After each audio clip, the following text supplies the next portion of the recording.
everyone to, or welcome back to my channel So Little Time, and my name is Karen. So I hope you're all doing really well, and thank you very much for joining me today. Today I thought I would do a roundup of everything that I've been making during the month of February. So you may have seen some of my makes through recent videos where I've uploaded pattern reviews, and also some of my makes I have been showcasing on Instagram as well. And if you don't follow me on there already, I will put the link in the description box below and also across the bottom of the screen. So I thought I'd share with you my makes then. So firstly, I will share with you the first make that I made in February. And it is this top here, which is the Orla top by Jane at the Dressmakers closet. And I have made it in a brushed cotton fabric in this beautiful blue colourway with these florals on. Absolutely love this fabric. It's really soft and cozy to wear. So perfect for this time of year, and I really like this colour on me as well. Now you would have seen this already, as I have done a video all about this, so if you want to hear more detail about it, I will link that video down below for you. But it is basically a boxy style top with these beautiful sort of voluminous sleeves. It's raglan, so there's no setting in of the sleeves as such, and it has a little cuff detail at the bottom where it is gathered in, and that finishes just at around elbow length, so it's sort of your elbow sits in the crease of this balloon section here.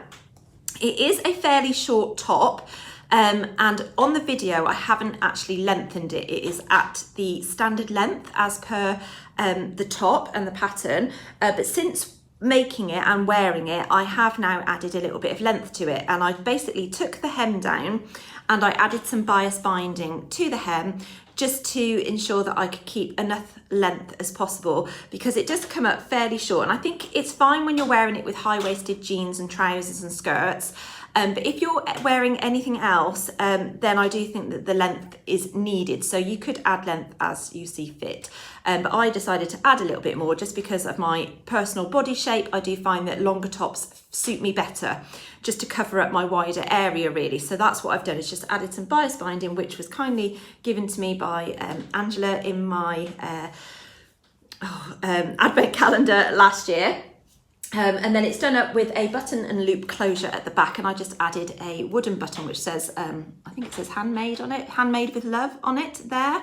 So yeah, I really like that top. I think it's going to get a lot of wear, and I have been wearing it with my jeggings, and when it gets a bit warmer I will be wearing it with skirts as well. And you know, now I've added a little bit of length, it will be a bit better and easier to tuck into skirts as well. So yeah, really like that one. Just absolutely love that colourway and the fabric. So the next thing I made is actually what I'm wearing, and this is the Zade Jumpsuit by Paper Theory Patterns.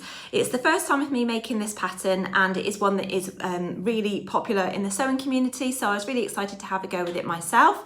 And this fabric I got from a de-stash, which was actually from Helen at Stitch Rip Repeat, and it was initially out of the Sew Hayley Jane subscription box, the classic box. So I think it's like a quilting cotton, and I think this is really suitable for this style of garment just because it just feels really comfortable to wear, and it was really easy to sew up as well. The Zadie pattern is a really easy sew and a very quick make. The fiddliest bit is the bias binding around the neckline, but with this particular fabric I had no problems whatsoever. Now this was my toile version, because I ended up making a second version which was for the Felicity Fabrics blog, as I was kindly gifted some fabric to make this with, and the version I have made is just here, and it's made in a beautiful cotton lawn fabric in this beautiful colourway.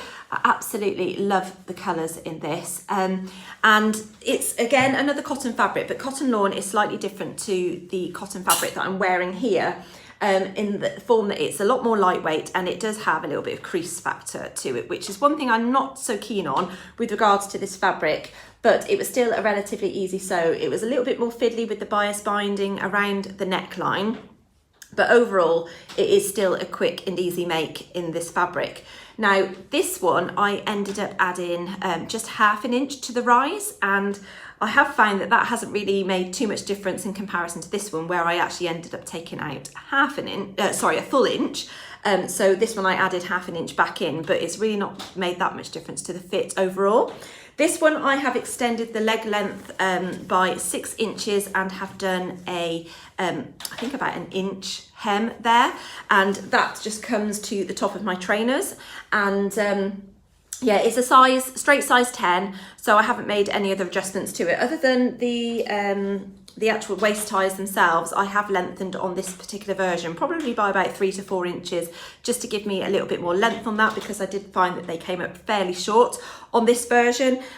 So yeah, I'll stand up so you can see this a little bit better, but I have done a full review on these two makes in one video for the Felicity Fabrics blog. But basically it's got a crossover wrap bodice, and then it's got these ties which feeds through a hole here, and then it's got some pleats here, deep pockets, there's some pleats on the back, and these ones, if I stand up on the chair, they only come to sort of just above my sort of ankles. And the reason is I only had enough fabric to add 3 inches to the length of these, so they would come up usually a little bit shorter than that. And if I stand here, I have added some bias binding onto the bottom of this, just to keep that length as well. And this is from the Specky Seamstress, so this is from the Bias Tape Society that I am already subscribed to. Yeah, so I thought I'd make good use of that, as I felt the fish on there fell in line with the sort of pattern that I've got on this fabric, which has got boats and waves and I don't know what you call those, on anchors and the ship wheel that you steer the ships with. Yeah, so that's, I thought it was just sort of complementary to that really, and it's just enabled me to make sure that there's enough length kept on the leg length. Gosh, that was a mouthful. Right, so that's those two makes, and like I say, I have done a full video on those as well, so I'll link that down below for you. So in between making those two Zadies, I had a little bit of a break from making this one before I made the second one, and I decided that I wanted to make a practice version up of a memory bear. Now, if you've watched a previous video of mine, you will have heard me talking about making a memory bear in the future, and I do have some t-shirts of my brother's who he passed away a number of years ago now, back in 2005, and I do have a couple of his t-shirts that I would like to make up into a memory bear. And also my nan hasn't been all that well. She is still with us, but in the future I would like to use her clothes to make a memory bear for my dad. So I was initially going to be making this pattern here, which is a Simplicity pattern. I can't remember the number of it, so I will put it across the bottom of the screen for you. And also I will try and link it in the description box below for you, because I do think it is still readily available, but this actually came off Etsy. So they do have it on there as well. So I will link that version for you. Now this one is an 18-inch bear, and this isn't the pattern that I have used at the moment. But this is the next one that I want to make a practice version of, because in the meantime, whilst I was still researching sort of bear pattern, I went to a charity shop to drop off a load of charity bits and bobs when we'd had a sort out, and I came across this pattern in the charity shop for £1. And this is a Simplicity pattern, and it is 7826. And as you can see, it's got a number of bears on there, showcasing what the pattern is like. And when I opened this up, the pattern was actually already cut out. Now, unfortunately, I didn't realise that this actually comes with 3 bear sizes, and so I just went with the size that was cut out, which was the large. But what was really nice when I first opened up this pattern was that actually there was still some fabric pieces cut out from the previous owner of this pattern. I just thought that was really lovely. So I have kept those pieces to add onto a future bear. So I went ahead and made the pattern that was cut out, which was the size large. So like I say, I didn't know at that point that there was 2 other sizes included in this. You know, it shows you on the pattern, like the picture, that there are some sizes there, but I just really didn't pay any attention to that. I was like, right, I'm going to go with this one, and I'm going to have a practice of making it up. So I've made a practice version of this bear. Now I have actually used jersey fabric, specifically wanted to try it out with jersey fabric because that is obviously what my brother's t-shirts are made out of. And I had lots of advice from you, thank you very much, with regards to interfacing all of the pieces, and just to give me advice basically on using jersey fabrics. And I did watch some YouTube tutorial videos which Whitney from Whitney Sews had uploaded on her channel, which were invaluable. They were really, really good. So if you are ever looking to make a memory bear, those videos were absolutely brilliant, and I think it's this pattern that she uses actually, and all her ones have turned out absolutely beautiful, so it was really nice to watch those. But I thought whilst this one is readily cut out, I thought I would give it a go. So I'm going to show you my finished bear, and I am just over the moon with her. It's a her. So this is my bear. As you can see, she is really, really large. I used some jersey fabric that I had left over from a pearl cardigan that I'd made by Tilly and the Buttons. And then I used some other scraps of fabric, as you can see here, again in jersey fabric, which I got off my fabric swap table at my sewing social, just to complement it. And also I didn't have enough of this fabric just to kind of do it all in one fabric. And I do think the majority of the time when you are doing a memory bear, you are going to be using different types of fabric because of the way people usually give you their loved ones garments. You're going to get a variety of different fabrics. So yes, I wanted to just give it a trial out because I wanted to see how I would get on with making it with the jersey fabric. Now I interfaced every single piece of this bear. So it's got two pieces for the front there, it's got two sections for the legs, it's got the paws, and then you've got the paws on the arms, and then two sections for the arms itself, three sections for the head, and then I think two sections for the back of the head, and obviously two sections for the ears as well. So I've complemented it with this lovely green fabric, and I think it goes pretty well. And I've also done that on the back of the ears as well there. And then I bought some safety eyes and a nose to attach on. And I am loving how this bear has turned out, and I'm really impressed with how she's turned out. For my first go, basically, I mean, gosh, she's the size of a baby. And I have named her Rose because before I put her nose on, there was a rose that ended up on the end of her nose. So I thought that was really, really nice.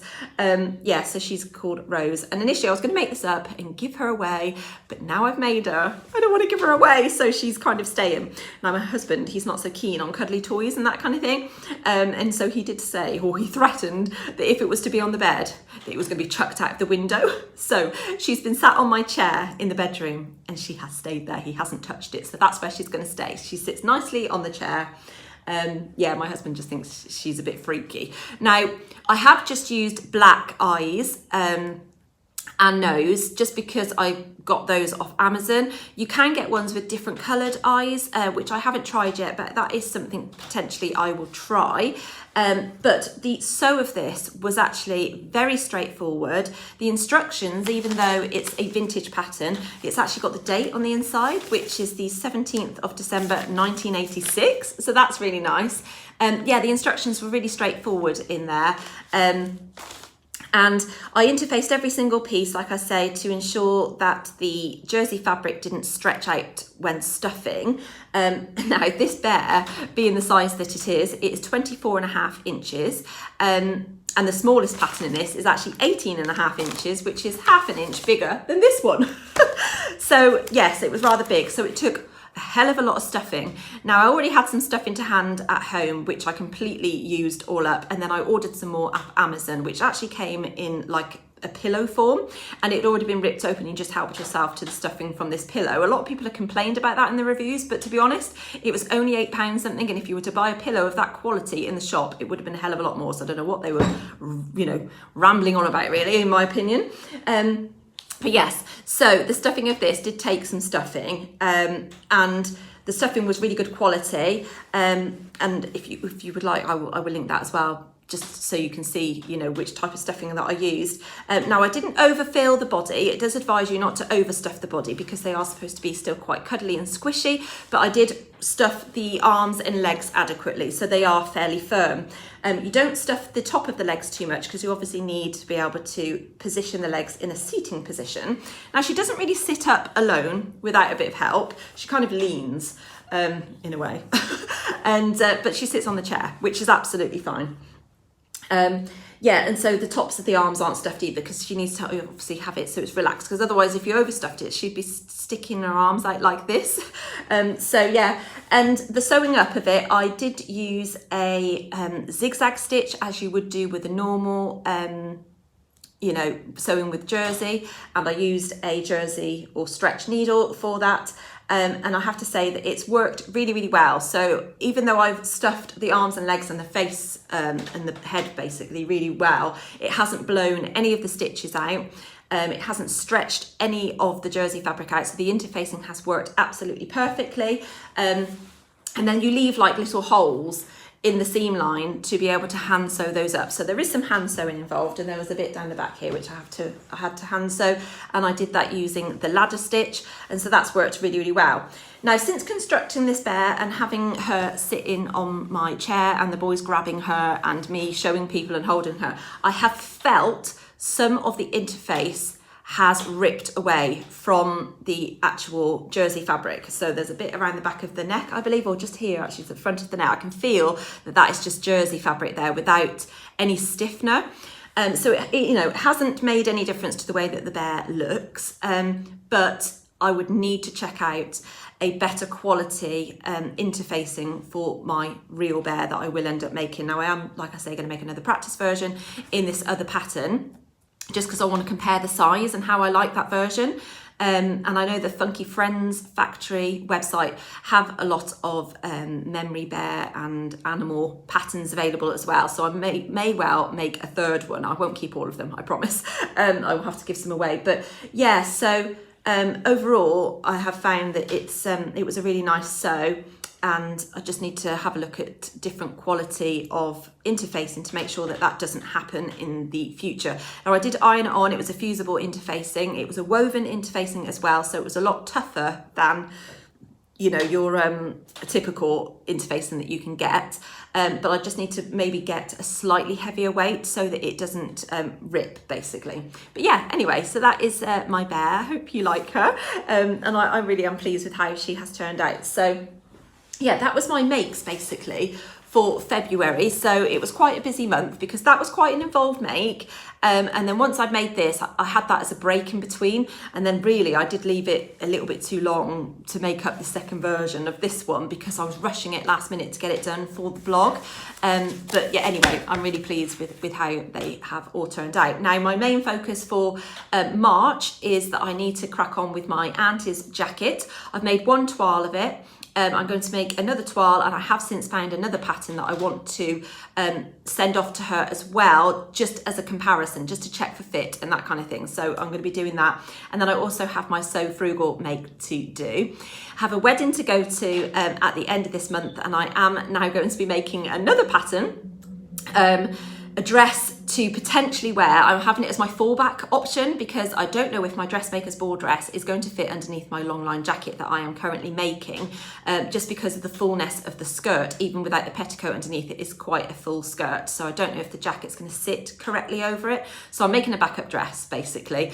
I was going to wear this jumpsuit, but I've decided not to because this fabric just creased quite a lot, and I think being at the wedding probably will be sat down for quite a while, so I don't really want the crease lines happening on the legs because I know that I will sort of not like that really, and I would like to wear a dress. So I think I'm going to be making the Tilly and the Buttons Mabel dress. Now, I will just grab the pattern for you and the fabric that I am thinking of. Right, so this is the pattern here, the Tilly and the Buttons Mabel, and you can make it in a dress form with long sleeves or a peplum style top with short sleeves, and you can mix and match obviously with the sleeves. It's kind of a milkmaid's kind of dress, and it has shearing and elastic in there. So I have done some shearing before, so I think I will be okay with that. And I'm looking to make sort of this version on the back here, sort of kind of knee length or just below with the short sleeves. And the fabrics that I've picked out for potentially making it with is firstly this one from Beyond the Pink Door, which was in the first Think Pink subscription box. And it's this gorgeous colourway with the paisley style print on there. It's a bit crazy and a bit busy, so I wouldn't have perhaps picked this for myself initially, but I think this colourway is absolutely beautiful, and I think that would look really nice underneath my teal long line jacket, which I'm hoping to get finished by the end of this month. So I'm going to have a really busy March, so I should hopefully have quite a bit to report to you in April, fingers crossed, if it all goes to plan. The other option was this fabric that I got from Rainbow Fabrics a while ago. It is a little bit more summery, and obviously the wedding is at the end of March, so I don't know really if it's suitable because this is quite lightweight, but it is kind of like a crepey, viscosy fabric. And and I really like that colourway as well. Now that does look quite nice underneath my teal jacket, but I still am unsure as to whether that would be really too summery for this time of year. And this one feels like it's more heavyweight, even though it's a viscose and it's not my favourite fabric. But it feels like it shouldn't be too hard to work with, fingers crossed. Yeah, so I think I'm going to try it in this fabric first, see how I like it, and hopefully that will look nice, and then I can use that to wear to the wedding as a fallback dress, or I could use this fabric if I have enough time to make a second one. We will see. It looks a pretty straightforward sew. I think it's obviously just the shearing that will take a little bit of time. But yeah, that's what I'm going to be doing. So I've got quite a busy month, yeah, to be cracking on with. So I need to get the jacket finished as well and get those toiles over to my auntie. But you know, I'm just gonna knuckle down and get on with it and get as much done as possible. So we shall see. Or I may just end up wearing my Dressmakers ball dress from last year if it looks okay underneath my jacket. So that's everything that I've been making during the month of February. I will come back to you soon with the makes that I make during March. And yeah, I hope to see you all again soon. So thank you very much for watching. Take care. Bye.